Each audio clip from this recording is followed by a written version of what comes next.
때 예배를 드릴 때 그 실로암 찬양을 부릅니다. 그 굉장히 지금도 좀 관심 있게 여러분들이 좀 검색을 해보시면 어쨌든 훈련병들이 있어서 뭐 은혜 때문에 그럴 수도 있고 또 예수를 안 믿는 사람도 구경 꼭 한번 가봐야 되는 것이 바로 연무대 교회의 실로암 찬양입니다. 굉장하죠. 굉장합니다. 근데 요즘 그런 얘기를 들었는데 근자에 요 한 며칠 전에 한두 달 전에 연무대 교회를 갔다 오신 어떤 목사님 얘기를 또 들었는데 저보고 목사님이 알고 있을 때에 알고 있는 그 실로암 찬양보다 지금 더 버전이 올라가가지고 아마 난리도 아닐 겁니다. 난리도 아닙니다 그러더라고요. 완전히 가면 나이트클럽을 연상시킨대요. 막 사이키 돌아가고 막 조명 때리고 막 여기가 어딘지를 이게 도대체 예배할 때 꼭 이렇게 해야 되나?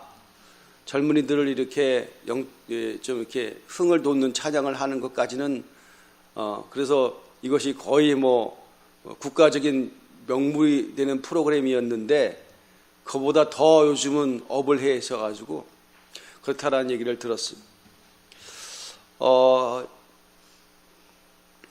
마치 그 실로암이 기독교의 아이콘인 양, 불신자들이 보면 그럴 거예요. 교회는 그 실로암 찬양을 다 부르는 그런 곳이라고 생각을 할 겁니다. 사실 실로암이라고 하는 것은 그저 유명한 장소임에 틀림이 없어요. 저도 예루살렘에 한번 가봤는데 실로암 연못의 터 정도가 있는 것이지 고고학적으로 지금도 무슨 연못으로 위용을 자랑하고 이전에 진짜 성경에 많은 어떤 그 사건과 사연들이 있었던 곳을 연상시키기에는 터만 있다는 거지.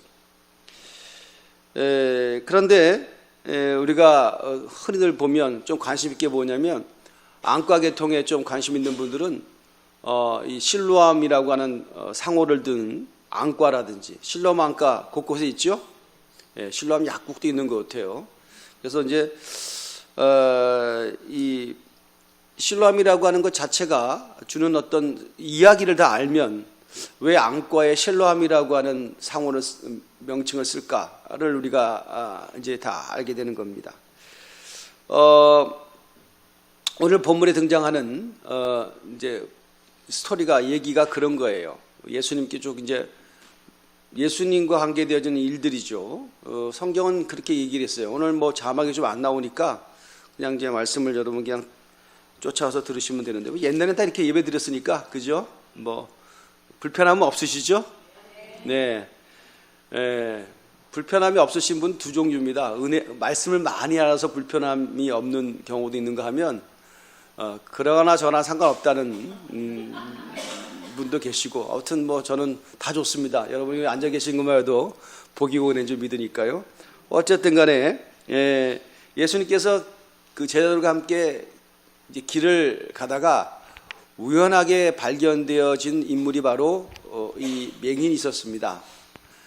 성경에는 나면서부터 앞을 못 본다라고 하는 그런 시각장애인이었다라고 하는 것이죠. 근데 그냥 지나갈 법한데 제자들이 예수님께 물었다는 거예요. 선생님, 이 사람이 지금 저기 앞을 못 보는 정말 장애, 요즘부터 장애라고 합니다만 그 당시는 이것을 하나의 저주라고 생각했습니다. 이렇게 심각한 어떤 육체적인 타격을 받는 저주의 현상은 누구의 죄 때문입니까? 부모의 죄 때문입니까? 아니면 자기 자신의 죄 때문에 그렇습니까? 라고 하는 그런 화두를 제자들이 예수님께 던졌어요. 예수님께서는 그 질문에 대하여 뭐라고 말씀하셨냐면 야 그거 그렇게 알고 싶니? 그게 궁금해? 이거는 그 사람의 죄도 그 부모의 죄로라고 하는 그런 것보다 그냥 하나님께서 하시는 일을 나타내고자 하시는 거야 라고 하면 사실 좀 생뚱맞는 답을 할 것이에요. 하나님의 하신 일을 나타내는 거래. 참 이게 얼마나 그 당시의 시점에서 보면 잘 이해가 안 가는 거지. 뭐가 하나님의 하시는 일을 나타내고자 하는 거. 말은 쉬워요. 말은 쉬워요. 여러분이 혹시라도 어떤 심각한 인생의 문제, 장애 또는 답답한 일을 당하고 있는데 뭐 좀 영적으로 깨달음 있는 분이 또 뭐 그러면 좋겠습니다. 예수님께 직접 말씀하시고 야 하나님이 하시는 일을 나타내는 거야 라고 그렇게 말을 응답이라고 그럴까요? 그런 결론이 내렸다고 한다면 우리 얼마나 속상해요. 속상하지. 이게 지금 무슨 그건 아니잖아요. 그죠? 우리는 이 문제를 타개하고 해결받고 더 나은 삶으로 도약하기 위해서 우리 하나님 앞에 나와 예배드리고 기도하고 그런 건데 이거 하나님을 나타내고 뭐 나를 통해서 하나님을 나타내고 오는 게 뭐야. 이것 때문에 하나님의 영광 가리는 거지. 이게 문제 해결돼야 하나님께 영광 돌리는 거잖아요. 맞죠? 영광 돌리기 쉽지 않아. 나는 그냥 영광 돌리기 쉽지 않아. 아무튼 간에 그런 거지. 그렇게 한번 생각을 해보세요. 그러니까 이게 남의 문제가 아니란 말이에요. 이게 사실 내 문제예요. 하나님께서 나를 통해서 당신의 일을 나타내고자 하는 거래. 그러니까 얼마나 답답해요. 그러고 나서 예수님께서 그러면서 이제 뭐라고 하냐면 그 다음에 예수님께서 일종의 치료 행위를 하시는 거예요. 어떻게 하시냐. 우리가 아시는 말씀, 이 방법을 아시잖아요.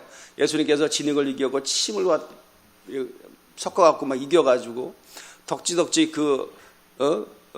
앞을 못 보는 자의 눈에 붙이시고 우리가 서두에 말씀드렸던 저 예루살렘 성 안에 있는 실로암 못에 가서 씻으라 라고 하셨다라고 하는 거예요. 그래서 이 사람이 예수님의 말씀에 그저 순종을 했겠죠. 뭐 대안이 없으니까 얼마나 놀라고 충격적이었겠습니까만은 어쨌든 간에 그 가는 길이 쉽지 않은 길이 틀림이 없을 터이었지만 어쨌든 실로암 못에 가서 씻고 밝히 돌아왔더라 라고 그렇게 성경은 얘기하고 있어요. 그래서 씻고 밝은 눈으로 왔더라. 근데 이제 문제는 제가 이 말씀을 가만히 묵상하면서 어떻게 말씀이 좀 생각이 되어지고 거룩한 고민을 하게 되냐면 여러분 예수님 사역 때에 가장 난치 또는 불치의 장애는 뭐냐면 시각장애였습니다. 지금도 그렇겠습니다만은 심지어 대부분의 시각장애자들이 후천적인 것보다 선천적인 경우가 더 많았어요. 태어나면서부터 앞을 보지 못하는 경우가 시각장애자들이 그랬다는 거죠. 그런데 성경에도 보면 시각장애인들이 예수님 만나서 그야말로 팔자 풀린 사람들이 참 많아요. 우리 잘 아시는 것처럼 서경 바디메오, 디메오의 아들 바디메오, 그죠? 우리 찬양도 있잖아요. 소경 바디메오가 눈을 떴다네, 그죠? 그러니까 아시잖아요, 그죠? 얼마나 유명한 사건이에요. 바디메오, 그 여리고성의 그 시각장애의 거린으로 살아갔던 자가 예수님 막 소리 지르고 막 날 불쌍히 여달라고 막 소리 지르고 막 그렇게 해가지고 그야말로 인생이 폈잖아요. 네, 전혀 관계가 없어. 어쨌든 그렇습니다. 제가 그리고 나서 그뿐 아니라 마태복음 이하 예수님의 기적들을 쭉 이렇게 정리를 하다 보면 시각장애인들의 대부분이 뭐냐면 예수님 앞에 자기 신앙을 고백을 해요. 그 예수님께서 엄청 감동을 받아요. 그건 뭐냐면 야, 너희들에게 뭐가 있냐? 저 사람 좀 믿음이 있다. 어떻게 앞을 못 보는데 내가 누군 줄 알고, 내가 안 죽은 줄 알아서 그 시각장애들은 귀가 밝지. 그러니까 소문 다 들었어. 그러니까 소문 들으니까 벌써 마음에 소문 듣는 수가 막 거룩한 영적인 사모함이 생기는 거야. 그랬더니 막 예수님이 우리 동네에 오셨다 그러면 난리 난 거지. 그냥 막 사생결단하고 막 예수 옆에 달려가는 거야. 대단한 거죠. 할렐루야. 여러분 그 정도의 열심, 그 정도의 진취력, 천국은 침노한 자의 것이라고 했으니까 이 정도의 침투력은 있어야 뭐가 나지, 승부가 나지. 주시던 마시던 상관없어요. 그냥 때가 되면 주시고 안 주시면 할 수 없고 이 정도의 사람들은 성경에 잘 기록이 안 돼요. 그죠? 이 정도의 사람들은 누구예요? 여러분들. 저 사람 은혜 받았나 봐요. 저 사람 은혜 받았다. 참 좋겠소. 이 정도지. 그러면 당신은 때가 되면 주시겠지. 뭐 이런 거잖아요. 아닌가? 죄송합니다. 여러분의 신앙을 폄하해서 굉장히 외람되고 죄송합니다. 근데 제 눈에 그렇게 보이는 거 어떡해? 별 사람이 있는데 겉으로는 안 그런 척하고 있는지도 모르겠습니다만은 제가 모르겠어요. 여러분의 속내는 정말 모르겠어요. 제일 20년 동안 여러분과 사역하면서 어렸던 게 여러분의 속마음 이해하는 거예요. 정말 어렵더라고요. 도대체 충청도보다 더한 것 같아요. 김포분들이. 도대체 속내를 모르겠어. 좋다는 건지 싫다는 건지 하겠다는 건지 안 하겠다는 건지. 정말 우리 야단쳐도 가만, 진짜여도 가만. 근데 모르겠어요. 그래서 정말. 그래서 이런 교회가 지속 생명력이 길어요. 역사와 전통을 자랑해. 계속 흔들림 없이 가는 거야. 어쨌든 간에 그 성경에는 이게 시각장애인자들이 대박을 날 때의 대표적인 게 뭐냐면 자기의 적극적인 믿음을 표현을 해요. 그런데 오늘 본문에 등장하는 이 주인공이라 합시다. 이 본문에 등장하는 이 사람은 그런 류의 시각장애들하고 달랐다는 거예요. 적극성이 없어요. 그냥 우연히 발견된 사람이야, 길가에서. 그리고 쟤들이 막 지니들끼리 이제 어떻게 보면 종교적인 호기심을 갖고 토론했던 토론의 대상자였던 뿐이에요. 그 하나의 단초가 됐던 것 뿐이었죠. 그런데 주님께서 뭐라고 말씀하셨냐면 그런 어떤 우연히 발견된 그 장애를 가진 자에게 하나님께서 하시는 일을 나타내고자 함이라고 하는 의미를 부여했다는 거예요. 굉장히 다르죠. 우리가 신앙생활을 하면 제가 하나님은 아니지만 누구에게 복 주고 누구를 쓰고 싶냐면 적극성 있는 사람도 있잖아요. 그죠? 열정 있는 사람도 있잖아요. 이런 사람들 탁 보면 벌써 눈매가 다르고 행동거지 하나하나가 다르면 야, 저 사람 그릇이 크네. 저 사람 뭐가 해도 되겠네. 하나님 나라의 거룩한 동량이 되겠냐. 뭐 이렇게 판단이 미리 되어주고 정말 기도를 한 번 해주고 두 번 해주고 싶고 그러잖아요. 그죠? 주시도 말도 상관없어요. 알아서 때가 되면 주세요. 그러면 우리는 뭐 사람의 마음인지라 다 그래요. 신앙이 표현되지 않고 적극성이 전달되지 않으면 그냥 많고 많은 사람 중에 하나인 것 뿐이에요. 그렇잖아요. 그죠? 여러분들이 잘 인생사를 살면서도 사실 저는 잘 그런 게 약한데 뭔지 모르지만 다 적극성 있는 사람들은요, 어디에 뭐가 있다 그러면 뭐 확인하고 싶고 도전하고 싶고 그런 분들이 성향들이 있어요. 대체적으로 이런 사람들이 그렇지 않은 사람들에 비해서 비교적 뭔가 길을 빨리 잡고 비교적 소위 말하는 라인을 잡고 그래요. 그래서 저는 좀 이렇게 너무나 그렇게 너무 겸손하게 자기 존재감에 대해서 드러내지 않고 겸손하게 있는 사람보다 되든 안 되든 막 던지는 사람도 있잖아요. 하나 얻어 걸리면 괜찮고 막 안 되면 할 수 없고 이런 사람이 뭔가 돼도 뭐 되지. 그렇지 않겠어요? 뭐 자꾸 저기 모이를 달라고 짹짹거리는 새들 보세요. 어미새가 몰고 오면 누구한테 줘요? 입을 걸리고 소리 지르는 놈한테 먼저 주더라고. 많은 새들 중에, 새끼들 중에, 그죠? 내 입을 크게 열라. 그거 정말 안 죽으려고 애들이 얼마나 새끼 새들이 크게 열려요. 쪽쪽거리고.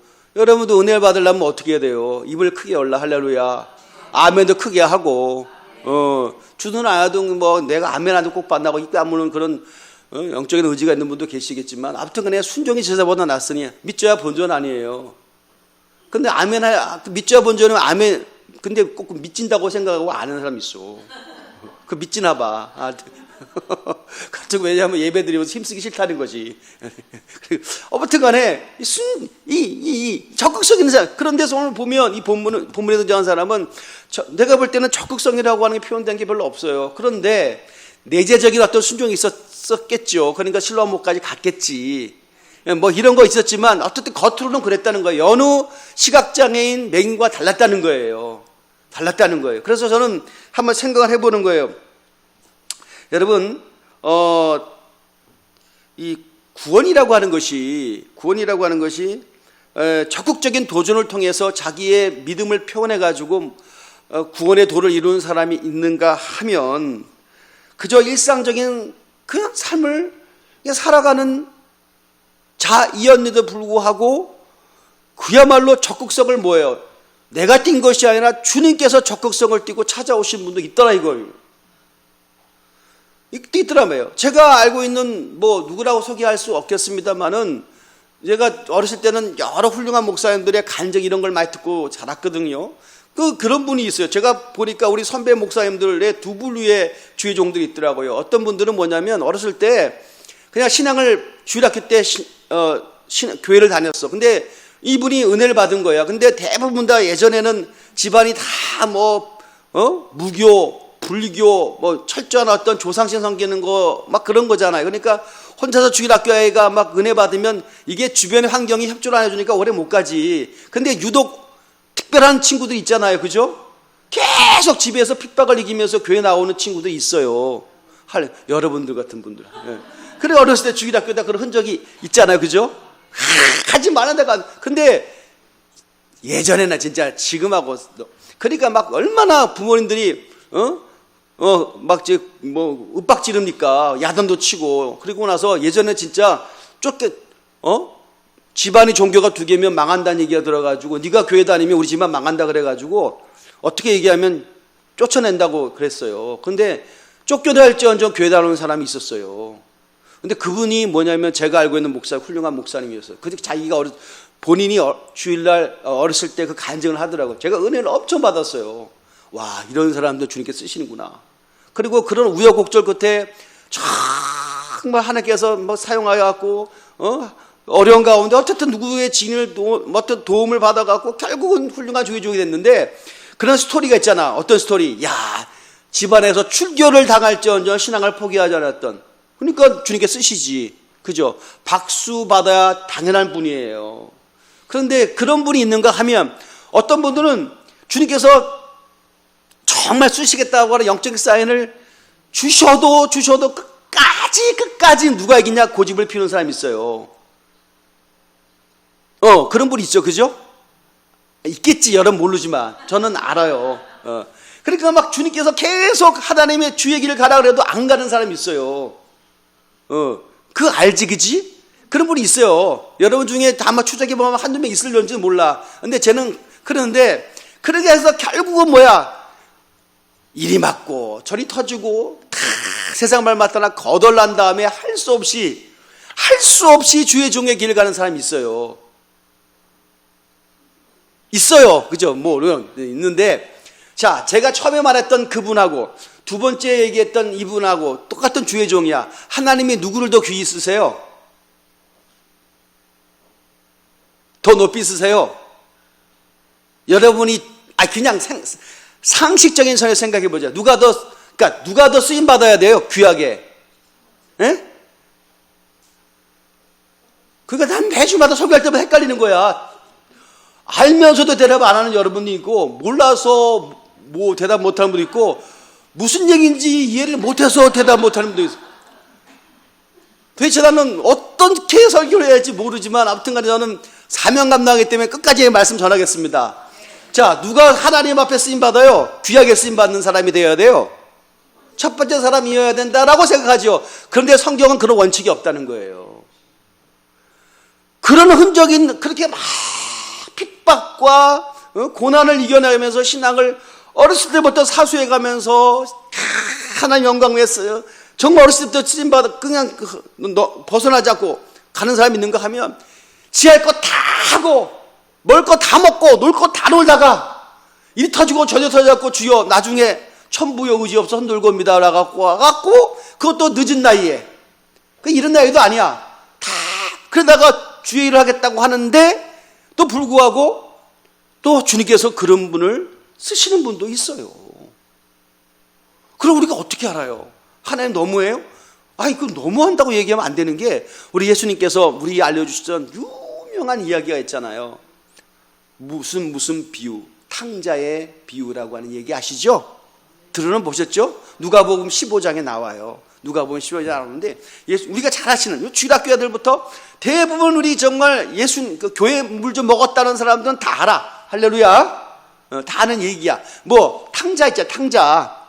예수님께서 천국을 얘기하고 구원을 말씀하실 때 비유를 통해서 말씀하셨는데, 뭐예요? 집 나간 둘째 아들 이야기잖아. 그죠? 한 동네에 좀 잘 나가는 집안에, 부유한 집에 아버지 밑에 2명의 아들이 있었던데 그 중에 맏이 아니고 둘째가 요놈이 머리를 너무 잘 굴리는 거야. 머리는 좋았나 봐. 이것저것 굴려보니까 야 이거 진짜 뭐 이렇게 자꾸 아버지 밑에서 이렇게 맺히는 것보다 차라리 그냥 내가 인생을 즐기고 싶다는 생각 때문에 아버지한테 떼쓰고 막 해가지고 뭐예요. 유산을 미리 돌아가시도 않는데 유산을 미리 정리해가지고 그냥 허랑방탕하게 멀리 외국에 나가고 멋지게 정말 아버지는 말하시지 인생을 즐겨라. 비시카드 하나 갖고 막 그냥 나중에 돌려막기 하면서 막 끄덕하다가 뭐 그냥 파산나고 거덜나고 해갖고 성경에 보면 막 너무너무 힘드니까 뭐예요. 막 돼지가 먹는 쥐염 열매를 먹었다 할 정도로 인간 이하의 삶을 살다가 결국 뭐냐면 야 이렇게 해서 굶어 죽으니 차라리 아버지한테 면목은 없지만 아버지한테 돌아가면 이게 쥐염 열매 먹는 것보다 낫겠지. 종으로도 써주면 감사하겠다 그래가지고 할 수 없이 터덕터덕 자기 본래의 고향으로 돌아왔다는 얘기. 예수님께서 하신 말씀이에요. 그랬더니 뭐예요? 아버지가 기다리고 있었다는 거죠. 언제 돌아가라고 저 산 밑에 저 동네 어기부터 이놈들이 돌아올 때가 됐는데 안 돌아오도 나 기다릴 거야 하다가 그냥 아들인 거 알아보고 너무너무 좋아가지고 뭐예요? 이야 너무너무 좋아가지고 너무너무 좋아. 아버지가 너무너무 좋아해가지고 손에 옷도 그 거지 같은 옷 다 벗겨버리고 옷도 입히고 손에 가락지도 끼우고 잔치를 벌리고 소가지를 잡고 난리를 친 거지. 잔치. 그랬더니 뭐야? 잔치 아버지 너무 좋았어. 요즘도 그런 아버지 계시나? 근데 이제 좋았는데 중요한 뭐냐면 큰아들이 돌아왔어. 큰아들이 돌아왔는데 왜 집이 이렇게 왜 분위기가 왜 이렇게 좋아 했더니 도련님 그것도 모르셔서 하면서 종이 알려줘. 그 둘째 도련님이 돌아오셨는데 우리 주인님이 너무 좋아하고 잔치 벌립니다 했더니 첫째도 너무너무 아싸 동생이 돌아왔네. 그 아니라 뭐예요? 성경에 보면 성경은 화가 나가지고 아버지한테 표정 관리 못하고 있으니까 너 왜 그러냐 했더니 첫째가 드디어 자기 속내를 얘기하잖아. 아버지 나는 몇 해를 계속 아버지 밑에서 재산도 관리하고 충성하고 아버지가 죽으라면 죽는 신도까지 하면서 재산도 관리하고 이렇게 다 하고 뼈 빠지게 일했는데 아버지는 나를 위해서 염소 한 마리 잡아주셨어요?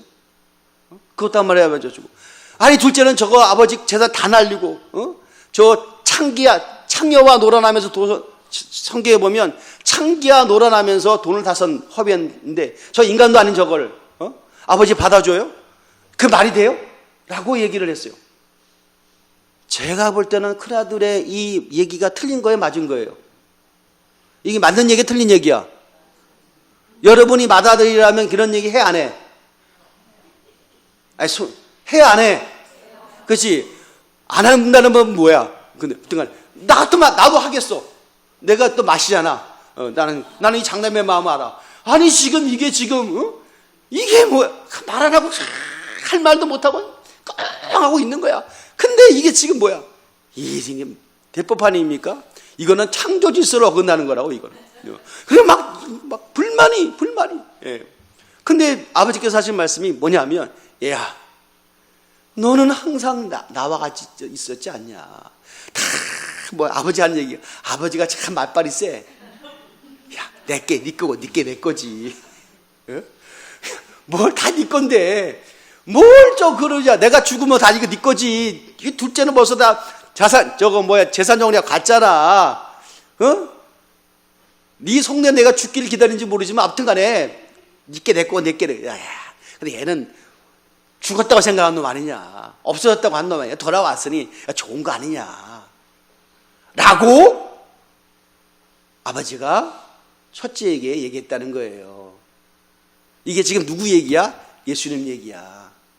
그러면 저는 이 얘기를 가만히 듣고 있다 보면 이게 지금 뭐에 대한 얘기예요? 구원에 대한 얘기인 거예요. 무엇에 대한 얘기예요? 은혜란 무엇인가에 대한 설명인 거예요. 은혜가 뭐예요? 우리의 상식과 우리가 질서라고 하는 것으로 설명이 안 되는 하나님의 정말 하나님의 했던 그 의도, 이게 바로 뭐예요? 은혜예요. 이 하나님의 말도 안 되는 의도를 가지고 죄인들이 구원받은 거예요. 그 죄인들의 명단 속에 누가 있었어요? 저와 여러분이 있었다는 거예요. 그 얘기하는 거예요. 야, 구원받을 자격과 조건을 갖추어서 구원받을 거라면 그건 뭐 대단하지. 근데 그럴 사람이 없어. 성경은 그럴 사람이 한 명도 없다는 거예요. 하나님의 의의 기준에서 보면 다 자격 미달이야. 안 돼. 주의 하나님의 은혜가 있을 때야 비로소 우리가 죄의 씻음을 받는 거예요. 의롭다라고 하는, 자, 우리가 회개를 하잖아요. 당자가 돌아왔어. 둘째가 돌아왔어. 아니, 생각을 해보세요. 돌아오면 아버지 죄송합니다. 저를 죽여주시옵소서. 이런 얘기도 하기도 전에 아버지가 얼싸안고 좋아했어요. 우리 같았으면 지가 뭘 잘못했는지 뭔가 무릎 꿇고 사과를 하고, 우리 말은 회개를 해야지 용서를 하지. 해준다가 말든가 아니야. 그러면 야, 형이 지금 마음이 삐졌으니까 먼저 형 만나고 와. 나는 정말 그러겠어. 그러지 않겠어요? 여러분도 지혜로운 부모라 그러지 않겠어요? 너 형이 알면 대단히 힘들 거야. 나는 너를 용서했어도 형은 너를 용서 못하거든. 너 일단 형한테 가가지고 이차저차 얘기해 라고 얘기할런지도 몰라. 아마 이거 인간사의 지혜일런지 몰라. 그런데 뭐야, 아버지는 벌써 언제부터 용서한 거야? 집 나갈 때부터 용서했다니까. 언젠간 돌아오겠지. 저놈이 거덜나야 돌아올 텐데. 물론 금연 이거보다 더 잘 나가고 성공해서 돌아오면 좋겠지만, 그러면 안 돌아올 거야 이놈이. 근데 망하니까 오잖아. 어쨌든 간에 그 마음, 아버지 마음속에는 벌써 다 용서해. 자, 이게 바로 뭐예요? 하나님의 마음이라는 거예요. 자, 그럼 우리가 벌써 우리는 예수님의 보혈을 통하여 죄 씻음 받고 용서함 받고, 그래서 우리가 거듭났고 새 사람 되고 성경 받을 어떤 자격을 준비되어지고, 그래서 천국에 들어갈 자격이 주어져서 구원받았습니다 라고 우리가 얘기할런지 모르지만, 그거는 우리의 어떤 또 다른 어떤 그럴 수밖에 없는 한계고, 진짜 뭐예요? 사실은요, 믿음으로 말미암아 구원 얻을 때, 아니 우리가 예수님을 나의 구주로 고백하면 진짜 죄 씻음 받아요? 성경 그렇다고 얘기하는데, 그런데 그렇다라고 얘기하는데 우리가 그걸 믿어요. 그런데 성경은 분명히 해서 그 죄를 하나님이 알지만, 네가 얼마나 치욕적인 삶을 살고, 그리고 하나님 앞에 패역한 삶을 살고, 정말 진리에 어긋났고 네가 그러면 안 되는 삶을 살았지만, 네가 믿음으로 나의 구주로 고백하는 그 순간, 내가 너 죄를 알지만 못 본 척하겠다는 거예요. 모르는 게 아니야. 못 본 척하겠다는 거예요. 카운터하지 않겠다는 거예요. 카운터하지 않겠다는 거예요. 자, 그걸 통해서 그걸 바로 우리가 은혜라고 그러는 거예요. 은혜. 왜 저와 여러분 은혜로 구원받은 거지? 그러니까 보세요. 주를 위해서 열심히 살았어. 어렸을 때부터 예수를 믿고 한 번도 말씀에 어긋나지 않으려고 노력을 하고 성경 공부도 열심히 하고 교회에서 잘 자랐고 그래서 막 교회에서 총망한다는 삶을 살고 박수를 받고 그랬는데, 정말 물론 집에 가면 핍박당하고 어려움 당했지만 계속 울고 신앙생활 잘해갖고 마침내 교회에서 리더십을 가졌어.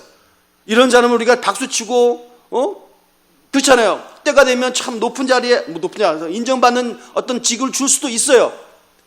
그건 당연한 거야. 그런데 그렇지 않는 경우가 있단 말이지. 그런데요, 그런 사람이라 할지라도, 자 보세요, 그렇게 잘 자란 사람이라 할지라도, 말씀대로 살았다 그런 사람이라도, 말씀 그러면 척척척 찾고 찬송 몇 장 그러면 그냥 찬송가 안 보고 부를 정도로 기독교적인 문화 속에, 교회의 흐름 속에 여전히 젖었던 사람이라 할지라도 하나님 보실 때는 죄인이란 얘기예요. 겉으로는 저를 포함해서 막 설교 열심히 잘하고, 내가 만만하면 장로님들이지만 장로님 여기서 막 거룩한 기도를 해. 그러면 장로님이 정말 한 주간 동안에 의인의 삶을 살았죠 라고 저는 믿습니다. 할렐루야. 여러분도 믿으니까 자면하잖아. 주여, 나는 정말 저절에서는 기도도 못할 것 같은데 장로님 어떻게 기도를 이렇게 잘하시는지. 나는 알아요. 저분들 얼마나 양심의 가책과 어려움과 한마디 한마디 설교문을 할 때 얼마나 거룩한 양심이 찔리는지 저는 잘 압니다.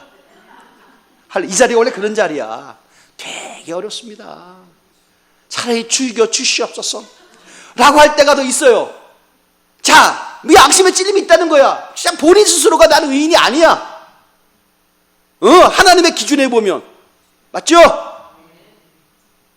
다 그런데 우리가 예수의 보혈로 은혜로 그런 죄인 그 죄를 밥 먹듯이 반복하지만 그럴 때마다 하나님께서 강력하게 징계로 개입하지 아니하시고 인내하고 참잖아요. 첫째 아들 대하는 것처럼이 아니라 둘째 아들 대하는 것처럼 우리를 대해 주시는 거예요. 할렐루야. 이게 은혜라고 하는 거예요. 천국 이런 자의 것이다. 이런 은혜를 받아야 구원받는다 라고 하는 겁니다.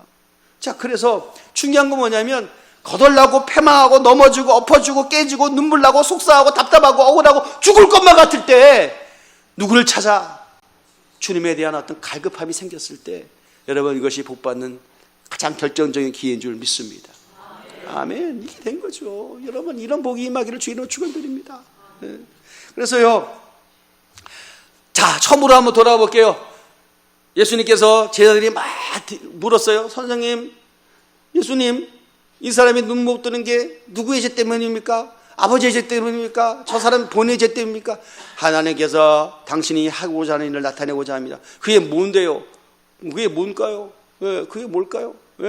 그래요. 이 사람은 그 적극성이 없었음에도 불구하고 실로암 모세가 갖고 눈 뜨고 돌아왔어요.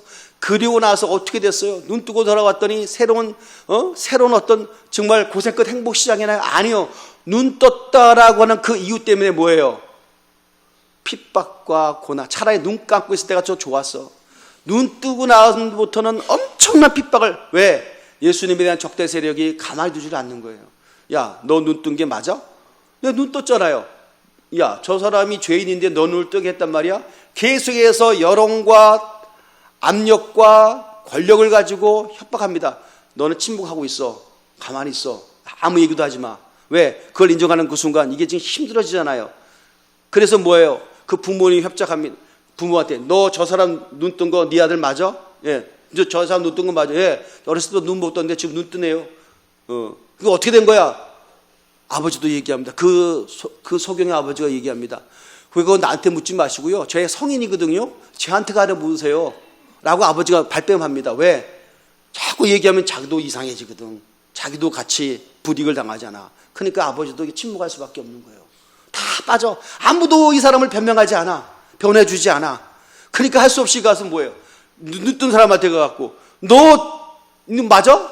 예, 난 눈 어렸을 때 못 봤는데 중요한 거 제가 어렸을 때부터 아무것도 못 봤는데 태어날 때 못 봤는데 지금 볼 수 있다는 거예요. 그것뿐이 내가 얘기할 게 없어요. 근데 저 사람이 눈 뜨게 한 거 맞아? 예, 맞습니다. 저 혹시 잘못 본 거 아니야? 아니에요. 저분이 내 눈을 뜨게 했어요. 거기까지만. 그러면서 뭐라고 얘기한 거예요? 그 사람이 얘기하기를 저 사람의 말 당신들은 죄인이라 그러는데 윽박지는 사람 보고 얘기합니다. 저 사람이 죄인이라고 막 저 사람 그 사람들이 막 죄인이야. 예수님 보고 죄인이라 그러거든. 하나님을 폄하하고 막 명예를 회복하고 그런 아주 못된 죄인이라고만 얘기하는데 그 죄인이 어떻게 너를 구원을 시키냐? 그래 말이에요. 죄인이 어떻게 나를 낫게 하겠어요? 죄인이면 나를 못 얻게 하지. 그런데 하나님께서 경건한 자의 기도를 들으시는데 제가 눈을 떴거든요. 그러면 저분은 죄인이 아닌 것 같아요. 경건하니까 하나님께서 응답하셨지? 라고 얘기를 합니다. 그래서 어떻게 돼요? 이 사람은 깔끔하게 출교당해요. 깔끔하게 동네에서 쫓겨나요. 그 사회에서 배척을 당해요. 한마디로 말해서 죽여버린 겁니다. 생명은 안 죽여도 뭐예요? 사회적인 사망 선고를 준 거예요. 그렇잖아요. 그죠? 끝난 거예요. 엄청난 불이익이 당한 거죠. 그리고 나서 불이익을 당하고 동네에서 쫓겨나서 배회했을 때 그때서 예수님께서 이 사람을 찾아오십니다. 그때서야 비로소 네가 나를 믿느냐? 그때 얘기합니다. 그때부터 예수님이 그 사람이 예수를 해서 내가 믿습니다는 신앙 고백을 하는 게 되는 거예요. 그러면 순서가 어긋나죠. 다른 맹인들은 처음부터 하나님의 아들 주 다윗의 자손이여 나를 불쌍히 해달라고 하나님의 자리에 예수님을 올려놓고 칭송하면서 눈 떴는데 이 사람은 나중에 순서가 바뀐 거야. 나중에 눈 다 뜨고 나가지고 예수님이 누군지 알아보고 하나님의 아들인 것을 알게 됐단 말이지.